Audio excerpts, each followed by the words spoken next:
नमस्कार, आपके साथ मैं हूं मीनाक्षी कंडवाल और आज माइक ऑन है उन खबरों को जिनको लेकर सड़क से लेकर सदन तक आज सियासी लड़ाई देखने को मिली। सबसे पहले बात टीएमसी में जारी भगदड़ को लेकर। सवाल उठ रहा है कि आखिर टीएमसी में होने क्या वाला है, क्यों बीतते दिनों के साथ ममता की पकड़ पार्टी पर ढीली होती जा रही है। अब खबर है कि बागी सांसद 15 जून को लोकसभा स्पीकर से मुलाकात करने वाले हैं। आखिर उस मुलाकात के बाद क्या होगा? क्या जिस तरीके से बंगाल विधानसभा में नेता विपक्ष के पद पर टीएमसी ने कब्जा जमाया, वैसे ही संसद में चीफ विप के पद पर भी ममता को मुश्किलों का सामना करना पड़ेगा। इसके अलावा देश के राजनीतिक गलियारों में एक चर्चा बड़ी तेजी से जोर पकड़ रही है। चर्चा शरद पवार की एनसीपी और ममता बनर्जी के टीएमसी के भविष्य को लेकर हो रही है। सवाल यह है कि क्या इन दोनों दलों का वजूद खत्म हो सकता है? कांग्रेस से बैर मोलकर ममता और शरद पवार ने जो पार्टियां बनाई, जिन पार्टियों को बरसों की मेहनत से खड़ा किया और जिन पार्टियों के चलते अपने भी पराये हो गए, क्या ममता और शरद अब उन्हीं पार्टियों को अपने ही हाथों अंत कर देंगे? आज इस पर भी हम बात करेंगे। लेकिन इसके आगे तीसरी खबर जिस पर माइक ऑन है वो मध्य प्रदेश से है, जहां मीनाक्षी नटराजन के नामांकन पर जारी कानूनी लड़ाई को आज लगा है कानूनी झटका। सवाल उठता है कि अब आगे कांग्रेस के कदम क्या होने वाले हैं। लेकिन इन सब के बीच कई सवाल भी उठे, कई आरोप भी लगे। नामांकन रद्द करने को लेकर कांग्रेस अध्यक्ष खड़गे ने बीजेपी और आरएसएस पर क्या आरोप लगाए, ये भी आपको मैं आगे बताऊंगी। लेकिन सबसे पहले आपको ये भी बता दूं कि खबरों में आज चौथी खबर जिस पर माइक ऑन है वो जुड़ी है 2027 की लड़ाई से, क्योंकि कहते हैं कि दिल्ली की गद्दी का रास्ता लखनऊ से गुजरता है और लखनऊ की गद्दी पर वही बैठता है जो आधी आबादी के दिल में जगह बनाता है। 2027 में होने वाले विधानसभा चुनाव से पहले मुख्यमंत्री योगी आदित्यनाथ ने एक ऐसा चुनावी ब्रह्मास्त्र चल दिया है जिसने विपक्ष के सारे रणनीतिकारों की नींद उड़ा दी है। योगी का ये ब्रह्मास्त्र क्या है, इस पर भी बात होगी। लेकिन सबसे पहले बात बंगाल की, क्योंकि भले ही बंगाल के नतीजे 4 मई को आए हों, लेकिन सत्ता गंवाने वाली टीएमसी अब भी सियासी बवंडर में फंसी है। ममता के ओल्ड गार्ड से लेकर पहली बार टीएमसी से संसद पहुंचने वाले नेता भी ममता बनर्जी को चुनौती दे रहे हैं। कोलकाता से लेकर दिल्ली तक बगावत का नया सियासी चैप्टर लिखा जा रहा है। बंगाल में कई टीएमसी दफ्तरों पर बुलडोजर चलने के बाद दिल्ली के टीएमसी ऑफिस पर ताला लटक गया है। सवाल है कि अब यहां से टीएमसी के पास ऑप्शंस क्या बचे हैं?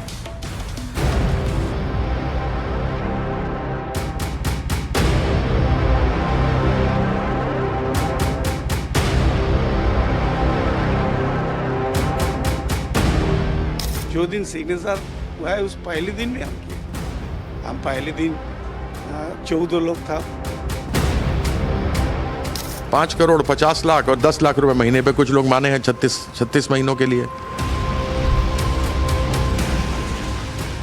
टीएमसी का जिहादी जर्जर किला आप ताश के पत्तों की तरह ढह रहा है। जिसकी हुंकार से कभी कोलकाता हिल जाता था,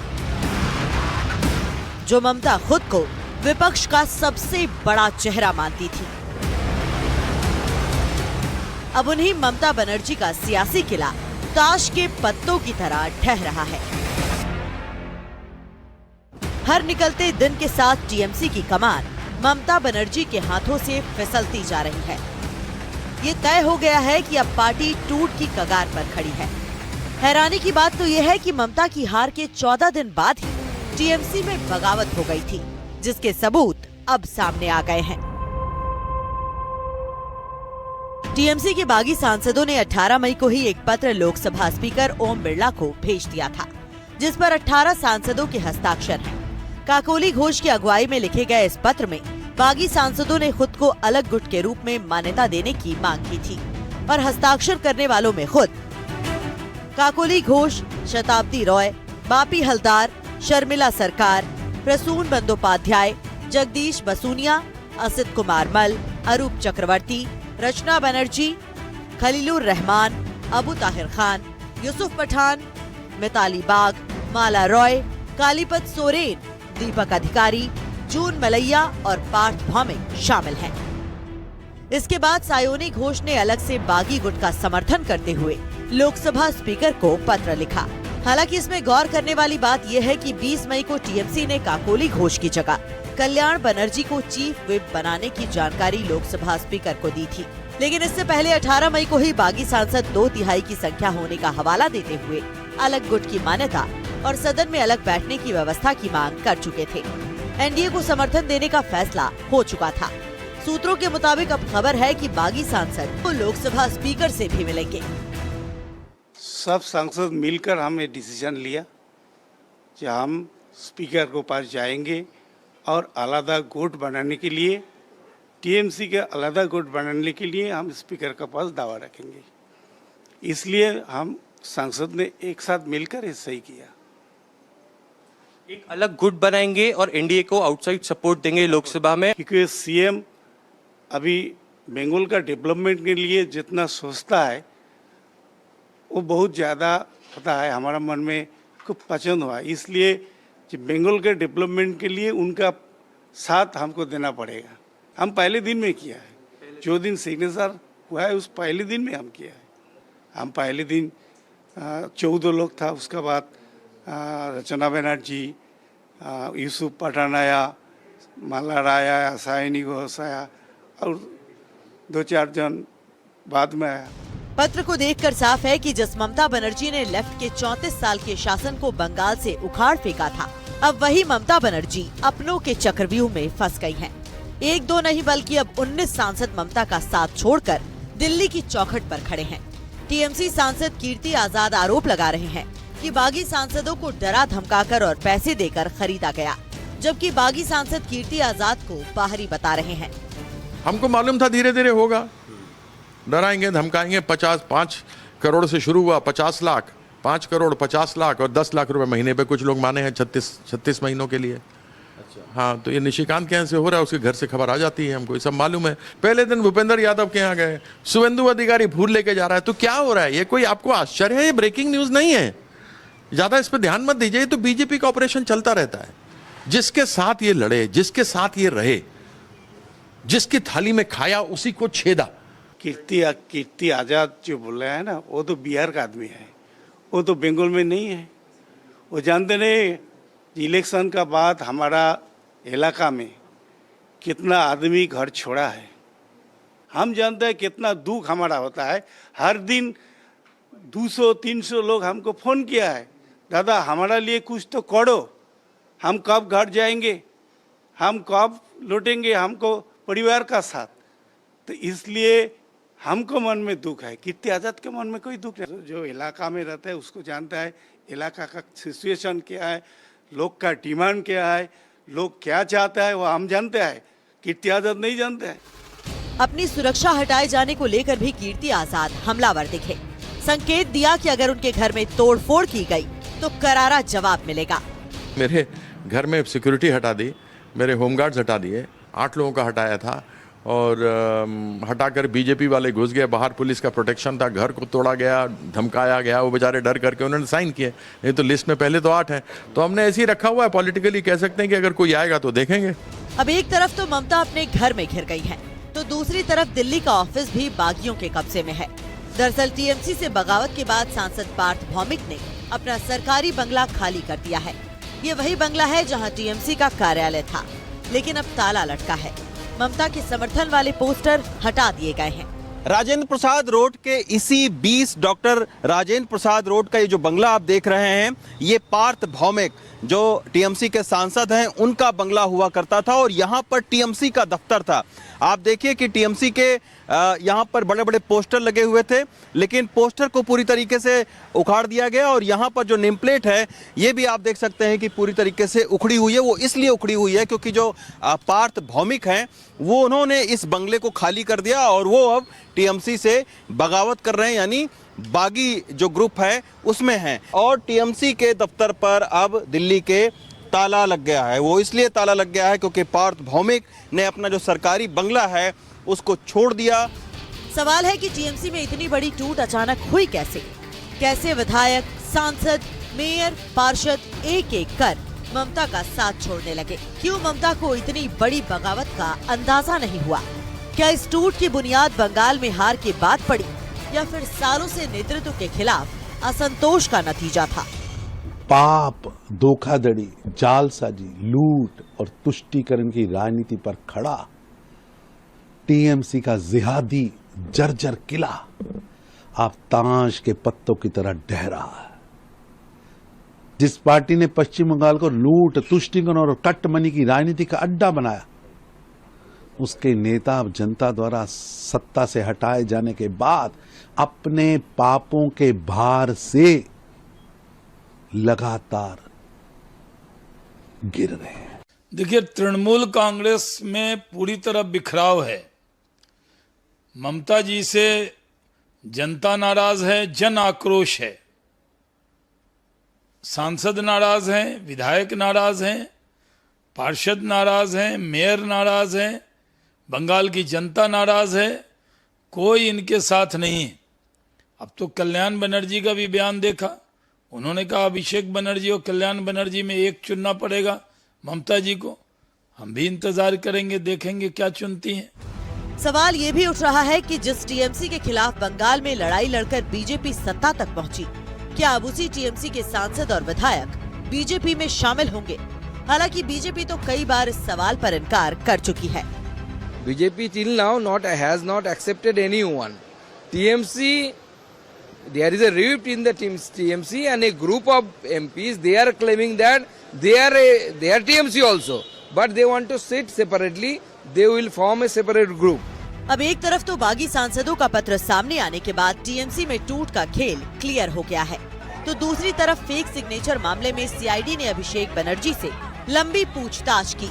6 घंटों तक चली पूछताछ में सीआईडी ने अभिषेक से कई सवाल पूछे, जानने की कोशिश की कि नेता विपक्ष के नामांकन के लिए 6 मई और 19 मई को हुई बैठकों में कौन कौन उपस्थित था, क्या उन आरोपों की जानकारी अभिषेक को है जो बागी विधायकों ने लगाए हैं, क्यों भेजे गए प्रस्ताव पर कुछ विधायकों ने बड़े अक्षरों और कुछ ने सादे अक्षरों में हस्ताक्षर किए, क्या उनके पास उस प्रस्ताव की कॉपी है जो विधानसभा अध्यक्ष को भेजी गई थी।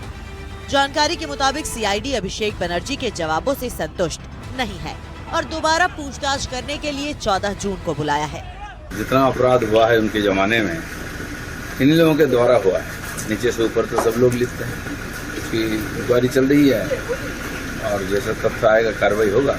एक तो कानूनी मामला है, हाईकोर्ट का निर्देश था और हाईकोर्ट का निर्देश अगर नहीं मानते हैं, हाईकोर्ट ने निर्देश दिया कि आज सुबह मामला हुआ, बोले आज ही शाम को 6 साढ़े 6 बजे के अंदर तुमको सीआईडी का पास जाना है। अगर नहीं जाते तो कॉन्टेम्प्ट ऑफ कोर्ट होता है। अगर ठीक से जांच हो और अगर ठीक से ये सारे केस को साबित किया जाए जितना जल्दी हो सके, तो मुझे लगता है कि आधा जिंदगी तो उधर आपका जेल के पीछे ही उनको रहने पड़ेगा। हालांकि फेक सिग्नेचर मामले में कलकत्ता हाईकोर्ट ने टीएमसी सांसद अभिषेक बनर्जी को 3 हफ्ते तक किसी भी कार्रवाई से राहत दे दी है। कोर्ट ने अभिषेक को जांच में सहयोग करने का निर्देश दिया है, लेकिन सवाल है कि निकलते दिनों के साथ घिरता टीएमसी नेतृत्व अब अगला कदम क्या उठाएगा, क्योंकि कोलकाता से दिल्ली तक कई अटकलें तेज हैं और सवाल यही उठ रहा है कि इन हालातों के बीच क्या ममता अपनी पार्टी बचा पाएंगी। Bureau report, NDTV India. राजनीति में ना तो कोई परमानेंट दोस्त होता है और ना परमानेंट दुश्मन। जब समय का चक्र घूमता है तो बड़े बड़े सूरमाओं को अपने फैसले बदलने पड़ जाते हैं। देश के राजनीतिक गलियारों से ऐसी खबर आ रही है जिसने दिल्ली से लेकर कोलकाता और मुंबई तक सियासी भूचाल ला दिया है। शरद पवार की एनसीपी और ममता बनर्जी की टीएमसी को कांग्रेस से तालमेल की नहीं, विलय की, सही सुन रहे हैं आप, विलय की सलाह दी जा रही है। कांग्रेस के नेता अशोक गहलोत से लेकर उद्धव ठाकरे तक की पार्टी कह रही है कि जिन पार्टियों ने कांग्रेस को छोड़कर अलग कुनबा जोड़ा, उन्हें दोबारा कांग्रेस में शामिल हो जाना चाहिए।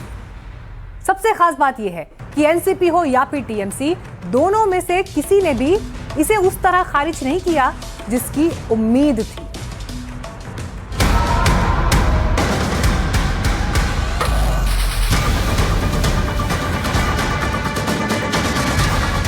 क्या भारत की राजनीति कांग्रेस और बीजेपी के 2 ध्रुवों के बीच सिमटने जा रही है? क्या 90 के दशक से शुरू हुआ क्षेत्रीय दलों का दौर इतिहास बनने की कगार पर है। बदलाव प्रकृति का नियम है, लेकिन ये इन दिनों राजनीति पर लागू होता नजर आ रहा है। आज से 27-28 साल पहले कांग्रेस का हाथ छोड़कर अलग राह चुनने वाले दो सबसे बड़े क्षेत्रीय शत्रु, महाराष्ट्र में शरद पवार और बंगाल की ममता बनर्जी, एक बार फिर उसी 10 जनपद की चौखट की तरफ बढ़ती नजर आ रही हैं, जहां से कभी उनके रास्ते अलग हुए थे। बीजेपी बनाम अन्य में बटी देश की राजनीति में बदलाव की आहट का बीज डाला महाराष्ट्र के कांग्रेस नेता नाना पटोले ने। सीधे महाविलय की थ्योरी को जन्म दे दिया। देश बचना चाहिए और कांग्रेस के साथ बच सकता है, ये भूमिका अब सब राज्यों की जो पार्टियां उनके समझ में आ गया है। और इसलिए ममता बनर्जी हो, शरद पवार जी हो, कई जो सेकुलर वोट की राजनीति करने वाले जो पक्ष है, वो सबको लगता है कि अब देश बचाने के लिए कांग्रेस के साथ आना चाहिए और वो प्रक्रिया शुरू हो गई है। पटोले का दावा साफ है, सिर्फ शरद पवार की एनसीपी ही नहीं, बल्कि पश्चिम बंगाल में ममता बनर्जी के टीएमसी के लिए भी कांग्रेस में वापसी का यही सबसे मुफीद समय है। ममता बनर्जी ने 1998 में कांग्रेस छोड़कर टीएमसी बनाई। शरद पवार ने 1999 में कांग्रेस छोड़कर एनसीपी बनाई। ममता ने सोनिया से नेतृत्व पर मतभेद के बाद कांग्रेस छोड़ी। शरद पवार ने सोनिया के विदेशी मूल के मुद्दे पर कांग्रेस छोड़ी थी। ममता बनर्जी की टीएमसी बंगाल में 2011 से लगातार 3 बार चुनाव जीती। शरद पवार की एनसीपी 1999 से 4 बार महाराष्ट्र सरकार का हिस्सा बनी। अब 2026 में ममता बनर्जी को भी कांग्रेस में लौटने की सलाह दी जा रही है और शरद पवार से भी कहा जा रहा है कि वो कांग्रेस में लौट आएं। और ये न्योता भी कोई और नहीं, कांग्रेस खुद दे रही है। ये भी कह रही है कि कांग्रेस से अलग हुई पार्टियों को कांग्रेस में लौटकर राहुल गांधी को नेता मान लेना चाहिए। इसी में भलाई है। वक्त आ गया, अभी लड़ाई लड़नी है डेमोक्रेसी को बचाने की। संजय राउत का मैं सपोर्ट करता हूं कि ये सब पार्टियों की जो रीजनल पार्टी बन गई कांग्रेस अलग होके, उन सबको वापस शामिल होना चाहिए और राहुल गांधी को नेता स्वीकार करना चाहिए दिल से, पहले से। पूरे मुल्क में ये मैसेज होना चाहिए, अब इंडिया गठबंधन के नेता जो हैं वो राहुल गांधी जी हैं। ये मैसेज क्लियर कट होना चाहिए, तो आप देखेंगे कि वोटिंग पैटर्न बदल जाएगा देश के अंदर। खास बात यह है कि विपक्ष के महामिलन पर कांग्रेस के दिग्गज ने जो बात कही, पहले वही बात उद्धव ठाकरे की शिवसेना कह चुकी थी। संजय राउत ने तो सीधे सीधे इशारा किया कि एक हो जाओ वरना खत्म हो जाओगे। नसीहत की शुरुआत ममता पर तंज से की, ये अलग बात है। ममता बनर्जी कल तक कांग्रेस का नाम लेने से बहुत कतराती थी, गुस्सा आता था, लेकिन जब संकट में आ गई, जब उनके ऊपर हमले शुरू हो गए, उनको हराया गया, तब सबसे पहले उनको कांग्रेस की याद आ गई। होना चाहिए ऐसा। तो मैंने कहा कि आप, ये समय है कि कांग्रेस पार्टी से जो जो फैक्शन बाहर निकले थे, नेता बाहर निकले थे और उसने अपने अपने दल खड़े किए, चाहे महाराष्ट्र हो, चाहे पश्चिम बंगाल हो, चाहे उड़ीसा हो, चाहे तेलंगाना हो, चाहे आंध्र हो, सभी ने कांग्रेस में आकर कांग्रेस के झंडे के नीचे अपनी नई शुरुआत करनी चाहिए और कांग्रेस को मजबूत करना चाहिए। मेरे ख्याल से ये ऑफर अच्छी है, ये ख्याल अच्छा है। सोनिया जी के संबंध सबसे अच्छे हैं और अभी ऐसा है कि इस देश में जिस ढंग से राजनीति चलती है, उसमें आपस के झगड़े और आपस के मतभेद बाजी रखती है। एक ही विचार है ना, कांग्रेस का विचार और टीएमसी के विचारों में क्या फर्क है, कांग्रेस का विचार और शरद पवार साहब के विचारों में क्या फर्क है। मेरे ख्याल से शरद पवार साहब को भी साथ में लेना चाहिए। इस बयान के बाद जब सियासी गलियारों में सुगबुगाहट तेज हुई, तो सबसे बड़ा सवाल शरद पवार के रुख पर उठा, क्योंकि शरद पवार ने मई 2024 में ही बड़ी भविष्यवाणी कर दी थी। शरद पवार ने कहा था कि अगले 2 वर्षों में कई क्षेत्रीय दल अपने अस्तित्व और हितों को देखते हुए कांग्रेस में लौट सकते हैं। लेकिन जब संजय राउत की सलाह का हवाला देते हुए उनकी बेटी और सांसद सुप्रिया सुले से सवाल पूछा गया, तो बेहद मजे हुए राजनेता का जवाब सामने आया। एक सशक्त लोकतंत्र में हर एक को अपना मन की बात कहने का अधिकार है। तो संजय राउत जी हमारे लिए, मेरे लिए व्यक्तिगत मेरे बड़े भाई हैं, तो उन्होंने एक अच्छा सुझाव दिया है, लेकिन वो सर आँखों पे। क्या होगा, कैसे होगा, ये वक्त ही बताएगा। और जो तृणमूल कांग्रेस में होता है वो हम सह चुके हैं।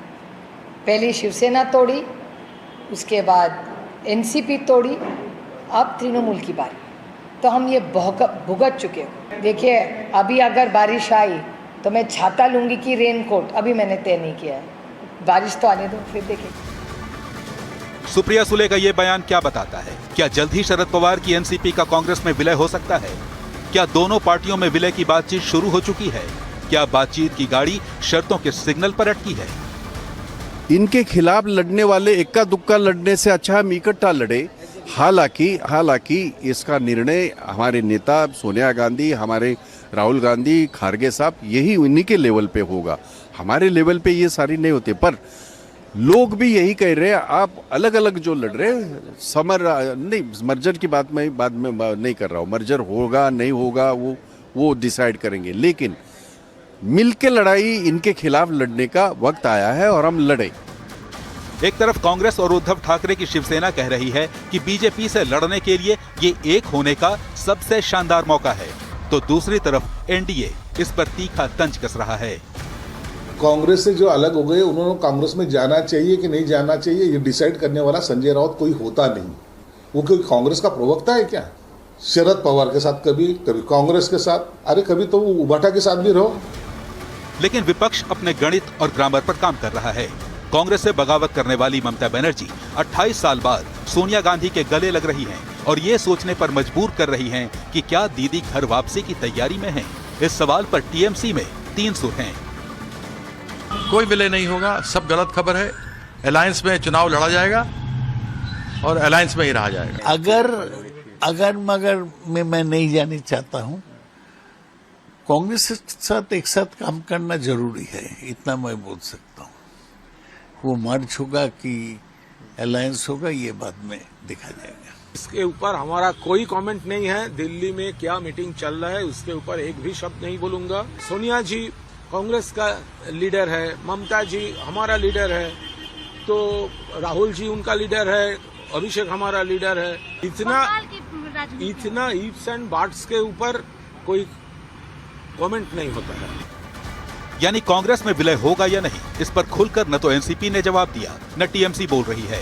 लेकिन चर्चाएं हैं तो इनके पीछे नफा नुकसान का सियासी गणित भी है, क्योंकि दोनों ही पार्टियां आज के दौर में संगठन से जुड़े सबसे बड़े संकट से गुजर रही हैं। टीएमसी का कांग्रेस में विलय होता है तो बागियों के लिए दल बदल विरोधी कानून से बचना मुश्किल होगा। नाम निशान और सांसद विधायकों का नुकसान उठा चुकी एनसीपी एससीपी को एक स्थापित राष्ट्रीय बैनर मिल जाएगा। दोनों पार्टियों को बीजेपी विरोधी वोट के बिखराव का नुकसान भी नहीं उठाना होगा। अलग अलग टुकड़ों में बटी विपक्षी ताकत एक होकर एनडीए को सीधी टक्कर दे पाएगी।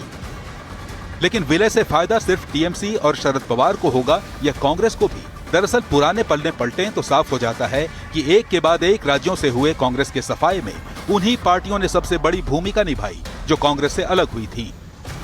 1998 में कांग्रेस से टूटकर टीएमसी बनी। उसने बंगाल में कांग्रेस को तीसरे चौथे नंबर की पार्टी बना दिया। 1999 में शरद पवार ने एनसीपी बनाई। एनसीपी के गठन के बाद महाराष्ट्र में कांग्रेस को कभी अपने दम पर पूर्ण बहुमत नहीं मिला। 2011 में वाईएस जगन मोहन रेड्डी ने वाईएसआरसीपी बनाई। इसके बाद आंध्र प्रदेश में कांग्रेस पूरी तरह शून्य पर आ गई। इसलिए कांग्रेस में टीएमसी और एनसीपी की वापसी की चर्चाओं पर वामपंथी दल चुटकी ले रहे हैं। कांग्रेस वो appeal they want to come to power, but the way they are moving, they are only going distance. विपक्ष को इतना तो समझ में आ गया है कि वोट हो या सांसद विधायक, बिखराव रोकना है तो एक होना होगा। लेकिन सवाल है कि क्या ये इतना आसान है? क्या ममता बनर्जी बंगाल में कांग्रेस को स्पेस देने को तैयार होंगी? क्या महाराष्ट्र कांग्रेस के नेता शरद पवार और सुप्रिया सुले का नेतृत्व मानेंगे? यूपी में 3 तलाक की शिकार मुस्लिम महिलाओं और एसिड अटैक सर्वाइवर्स को सरकारी मकान भी मिलेगा और मुफ्त इलाज की सुविधा भी। ये कोई साधारण प्रशासनिक घोषणा नहीं है, ये तुष्टीकरण की परंपरा वाली राजनीति के बीच सशक्तिकरण की नीति है। माना जा रहा है कि सीएम योगी आदित्यनाथ की ये पहल यूपी की सियासत में एक ऐसे वोटर वर्ग को जन्म देने जा रही है जो अब तक साइलेंट था।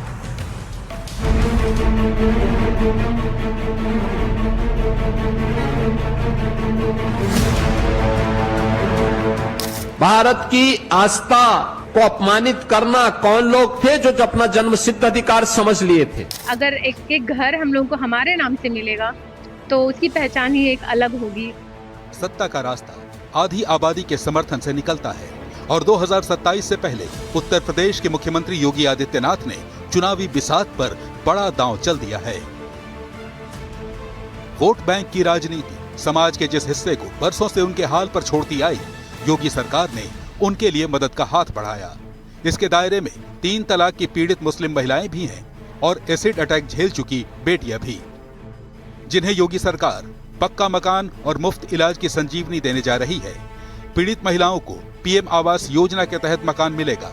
कुछ महिलाओं की मदद मुख्यमंत्री आवास योजना के तहत की जाएगी। आयुष्मान भारत योजना के तहत हर साल 5 लाख के मुफ्त इलाज की सुविधा दी जाएगी। इसके अलावा मुख्यमंत्री जन आरोग्य योजना का भी लाभ दिया जाएगा। सरकार ने इसके लिए महिला कल्याण विभाग को वेरिफिकेशन ड्राइव शुरू करने का आदेश दे दिया है। ये एक भाई सोच सकता है अपनी बहनों के लिए, ये सोच एक भाई की हो सकती है कि उसकी बहनों का भविष्य जो है वो सुरक्षित हो जाए। आज हमारे प्रदेश के मुख्यमंत्री जी ने ये हम बहनों के लिए सोचा। मैं कोटि कोटि आभार व्यक्त करना चाहती हूँ उनका। और जिस तरह से मुस्लिम बहनों के साथ योगी सरकार ने दिया है, जैसे 3 तलाक से उनको निजात मिली, हलाला जैसी कुप्रथा से उनको निजात मिली, तो आज मुसलमान कुल मिला के भाजपा के साथ है और वो जानता है कि उसका भविष्य भाजपा के साथ ही सेफ है।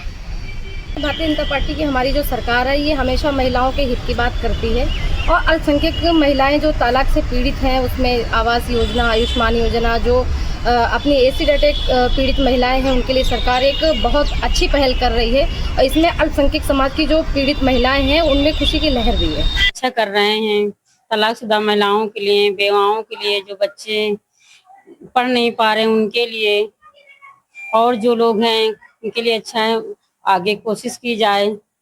सामाजिक और आर्थिक असुरक्षा के कारण मुस्लिम महिलाएं बीजेपी के इस कदम को सीधे अपने फायदे से जोड़कर देख रही हैं, तो एसिड पीड़ित बेटियां भी सरकार के ऐलान से खुश हैं। बहुत अच्छा उन्होंने मतलब पहल की है मतलब एसिड अटैक सर्वाइवरों के लिए, क्योंकि बहुत सारी महिला मतलब सभी महिलाओं के साथ में ऐसा होता है कि अटैक के बाद में उनकी ज़िंदगी ख़त्म हो जाती है एक तरह से। पर जब कोई इतना अच्छा मतलब काम कर रहा है, पर मैं चाहती हूँ जो काम करने की जो उन्होंने बोली है पर इस काम को पूरा करे भी। अच्छी बात है, अच्छी पहल करी है सरकार ने, और सरकार आई और बड़े बड़े दावे किए हैं मगर कोई दावा पूरा नहीं किया है। मगर अब देखते, अब जो सरकार आई है वो दावा कर तो रही है मगर पूरा करेंगे तो बहुत अच्छी बात है और मैं थैंक यू बोलना चाहती हूँ इस सरकार को। हमारी सरकार हमारे लिए इतना अच्छा काम कर रही है, तो हम लोग बहुत अभी बातें भी कर रहे थे कि अगर एक घर हम लोगों को हमारे नाम से मिलेगा तो उसकी पहचान ही एक अलग होगी। और काम तो हम लोग कर रहे हैं शिरोज में, अपनी पहचान बनाई है, यहाँ तक उठे हैं, पर कहीं ना कहीं मन में एक होता था कि हमारा खुद का भी एक घर हो, तो वो बहुत अच्छा लग रहा है अभी सुन के। और होपफुली हम लोगों को उम्मीद है कि मिलेगा। कह रहे हैं तो उम्मीद रख रहे हैं, हो जाए तो अच्छी बात है।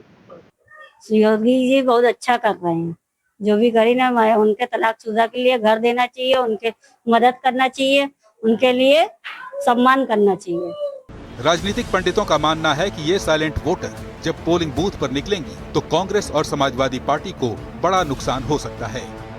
यूपी में करीब 10% मुस्लिम महिला वोटर हैं। 3 तलाक पीड़ितों की मदद से नैरेटिव बनेगा। इससे बीजेपी के वोट शेयर में 2 से 3% इजाफा हो सकता है। पश्चिमी यूपी, रुहेलखंड और पूर्वांचल में नतीजों पर असर दिख सकता है।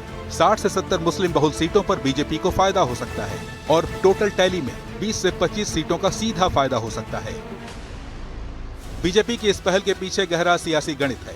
अखिलेश यादव जिस MY यानी मुस्लिम यादव फैक्टर और PDA के रथ पर सवार होकर 2027 की वैतरणी पार करने की सोच रहे थे, योगी का दांव उसका पहिया पंक्चर कर सकता है। विपक्ष की सबसे बड़ी उलझन ये है कि अगर योजना का विरोध किया तो महिला विरोधी कहे जाएंगे और तारीफ की तो योगी के सबका साथ सबका विकास के एजेंडे पर मुहर लग जाएगी। महिलाओं का वोट कहीं कभी भी शिफ्ट नहीं हुआ। जब भी शिफ्ट हुआ तो किसी स्कीम के नाते। पिछली बार भारतीय जनता पार्टी को जो वोट मिले वो कानून व्यवस्था को लेकर के मिले थे और पहली बार किसी सरकार को कानून व्यवस्था के मुद्दे पर जीत हासिल हुई।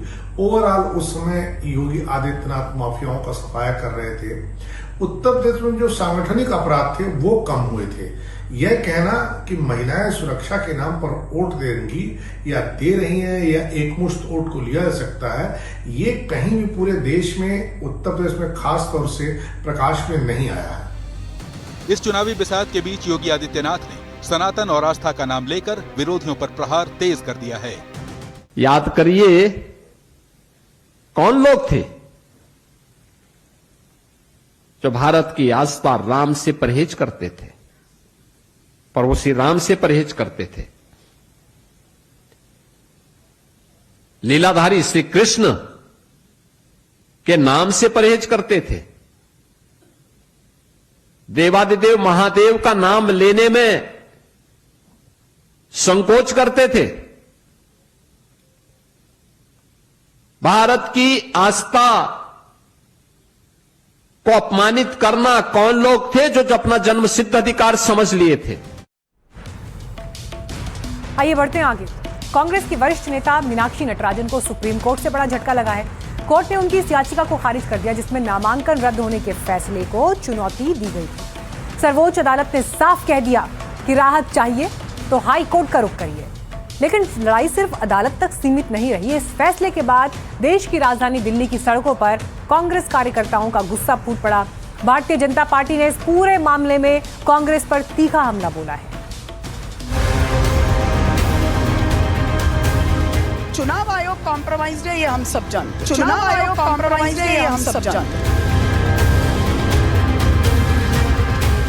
कांग्रेस पार्टी को खत्म करने के लिए, डेमोक्रेसी को खत्म करने के लिए ये साजिश रख के ऐसी चीजें कर रहे हैं। State of Madhya Pradesh intervene कर रहा है in favour of BJP candidates. नामांकन खारिज होने के बाद सुप्रीम कोर्ट पहुंची मीनाक्षी नटराजन को आज बड़ा झटका लगा।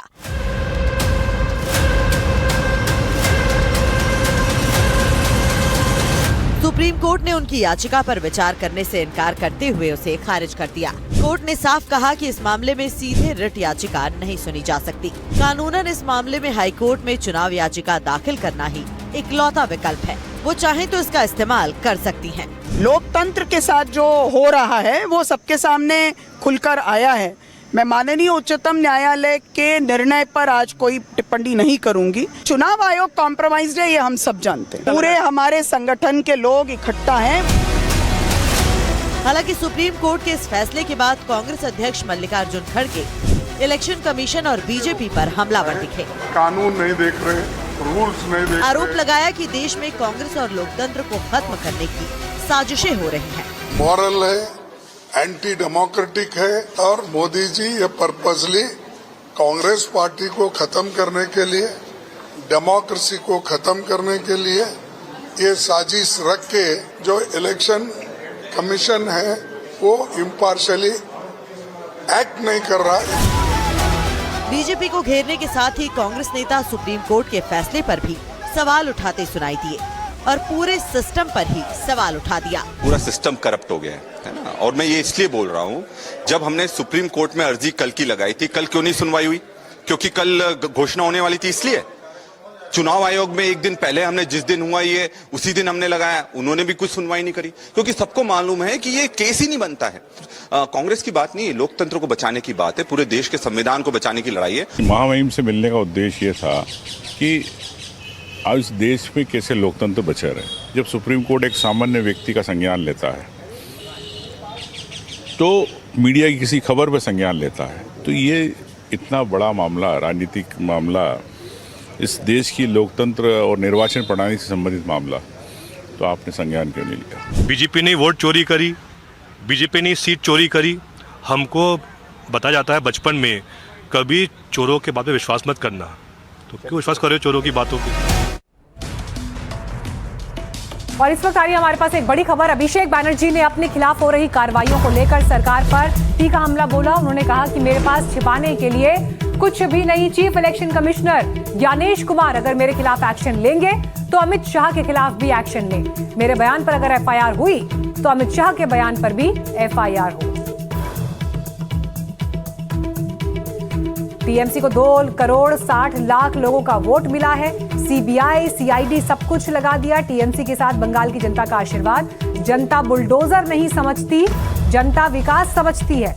राहुल गांधी से मेरी मुलाकात हुई, इस बात का जिक्र भी अभिषेक बैनर्जी ने किया और कहा कि अटकलें लगाई जा रही हैं, लेकिन अगर मेरे ऊपर एक्शन लेता है इलेक्शन कमीशन तो अमित शाह पर भी एक्शन हो। বাড়িরা নেই, তারা ফিরে গেছে।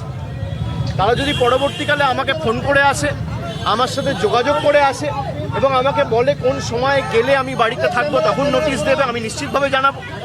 আমি যখন বাড়িতে উপস্থিত নই সশরীরে, তখন যদি তারা এসে तो इस राजनीतिक टकराव के बीच कड़वाहट अपने चरम पर जाती हुई दिखाई दे रही है। इसी के साथ माइक ऑन है में आज इतना ही, लेकिन खबरें लगातार आगे भी जारी रहेंगी। आप देखते रहिए एनडीटीवी इंडिया।